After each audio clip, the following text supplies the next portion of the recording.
জয় বাংলা আমাদের জাতীয় স্লোগান, বাড়াবাড়ি করেন না। সব জায়গা যদি বাড়াবাড়ি করেন হাত ফুরিয়া যাইব, হাত থাকবো না হাতের জায়গা, ঠিক আছে? আরে শেখ হাসিনা তো করছে, শেখ হাসিনা যা করছে অনেকে তা চিন্তাও করে নেয়। মেট্রো রেল করছে, পদ্মা ব্রিজ করছে, ঢাকা এলিভেটেড এক্সপ্রেসওয়ে করছে, রূপপুর ফারানিক বিদ্যুৎ কেন্দ্র, কর্ণফুলী টানেল করছে। এটি শুধু শেখ হাসিনার দ্বারাই সম্ভব। শেখ হাসিনাই এই দেশের লেগে ফিট, শেখ হাসিনা সাধারণ মানুষের লেগে যোগ্য। আমরা শেখ হাসিনারই চাই। শেখ হাসিনার জন্য প্রয়োজনে আরেকটা যুদ্ধ করুন। শুধু শেখ হাসিনা কওয়ার অপেক্ষা আছি। শুধু আমি না, হাজারো মানুষ। আমরা শুধু ব্যবধান দেখছি এই 5 মাসে কার দ্বারা কি হয়, ঠিক আছে? এটা আমরা বুঝা লইছি যে দিন শেষে আপনারা মূলা, এর বাইরে কিছু না। গাড়িতে চলেন, আপনারা কি আলাদিনের প্রদীপ পাইছেন না কোনো জিনের সাথে পরিচিত হয়েছে? দুর্নীতি আপনাকে মধ্যে সবচেয়ে বেশি, আগে ওইটা ফোকাস করেন, পরে আরেকজনের দুর্নীতি ধরতে যায়। বাংলাদেশের সবচেয়ে বড় মেরুদণ্ড, এটা দেশের কলিজা হৃৎপিণ্ড হইল সচিবালয়। ওই জায়গায় একটা ফিফটা ঢোকার মতো কোনো ব্যবস্থা নাই। জুলাই আগস্টে ওই জায়গায় আগুন লাগে নাই, কিন্তু এই সময়ও এই ওই রকম একটা যে পুরো জায়গা সার্কিট ক্যামেরা ভরা একটা ফিফটা ঢোকার মতো জায়গা নাই, ওই জায়গাতে আগুন লাগছে। তাও আবার 2টা জায়গাতে আগুন লাগছে। তার মানে এটা মহাপরিকল্পিত। আপনাদেরকে ক্ষমতার নেশায় পাইছে, ঠিক আছে? ক্ষমতা দীর্ঘকরণের জন্য এই আপনারা এগুলা করেন, এলোমেলো করেন। সংস্কার করবেন কোন সংস্কার কি আপনারা বোঝেন? সংবিধান 72-এর সংবিধান বাতিল করবেন, ঠিক আছে?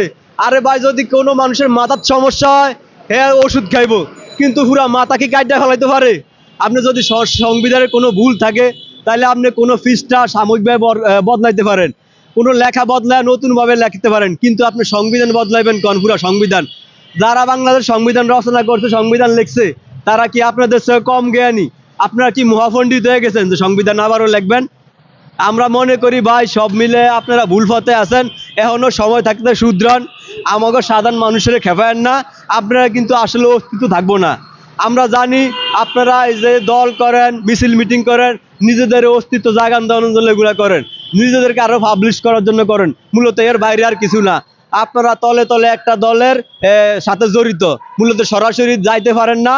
এই একটা দল নিয়ে সরাসরি একটা অন্য একটা দলের ফের ভর করবেন, এই হইলেন আপনারা। আমরা খুব ভালো বুঝি আপনারা কারা। তবে এই দেশের প্রয়োজনে, দেশের বৃহৎ স্বার্থে আমি মনে করি বর্তমান প্রেক্ষাপটে, যেহেতু রাজনীতিতে শেষ বলতে কোনো কথা নাই, যেখানে শেষ ওইখান থেকেই শুরু হয়। আমি মনে করি বর্তমানে আওয়ামী লীগ, বিএনপি দোনো দল মিললাই দেশের স্বার্থে, জনগণের স্বার্থে কাজ করা দরকার। একটা অতি তাড়াতাড়ি একটা নির্বাচন দেওয়া দরকার। নির্বাচন দিলে জনগণের ভোটে যে নির্বাচিত হইব ও দেশ চালাইব। যদি দেশ চালাইতে ব্যর্থ হয়, জনগণ আরেকবার আরেকজনের বাচ্চা লইব। আমি ক্ষমতা চালাইতে জানি না, ঠিক আছে? আমি নাইমা যাবো, জনগণ আমারে বাহাবা দিব যে আমি পারি না, নামিয়া গেছি। কিন্তু ক্ষমতা চালাইতে পারে না, ক্ষমতায় জোর করে বয়ে রয়েছে, এটা কিন্তু জালিম শাসকের লক্ষণ। আমি মনে করি আপনারা ব্যর্থ। আমরা জানি ইউনূস সরকার যথেষ্ট ভদ্রলোক বা ভালো মানুষ, কিন্তু এত ভালো দিয়া দেশ চলে না, ঠিক আছে? নোবেল পাওয়া আর দেশ চালানো এক কথা না। উনি আমেরিকাতে দীর্ঘদিন আছিলেন। বাংলাদেশের মানুষ এবং বাংলাদেশ বিষয়ে ওনার ভালো ইয়া নাই যে বাংলাদেশের মানুষ কি চায়। আর উনি ওনারে সকালে একজন যায় ভেটকি দেয়, বিকালে আরেকজন যায় ভেটকি দেয়, যে লড়াই উনি তার লড়াতেই লড়ে। একটা দেশের প্রধানমন্ত্রী হইতে হইলে আরো স্ট্রং লাগে, আরো ক্ষমতা লাগে। ওনার মধ্যে আমি মনে করি এটা নাই। উনি মাজা ভাঙ্গা মেরুদণ্ডহীন একটা সরকার। আমরা এই সরকার চাই না। আমরা যে আমগুলো লিগা ভালো করবো সাধারণ মানুষের লিগা, আমরা তারে চাই। বিশ্বাস করেন, আমি আমার নিজের প্রয়োজনে বলি না এই সরকার খারাপ। এই যে ধরেন একটা শীত যায়, আমার একটা জ্যাকেট নাই, এটার জন্য আমি বলি না যে ইউনূস সরকার খারাপ, উপদেষ্টারা খারাপ, ঠিক আছে? কোরবানের ঈদে গরুর গোস্ত খাইছি, আবার 1 বছর পরে গরুর গোস্ত খামু, তার মানে ডিফারেন্স 1 বছর।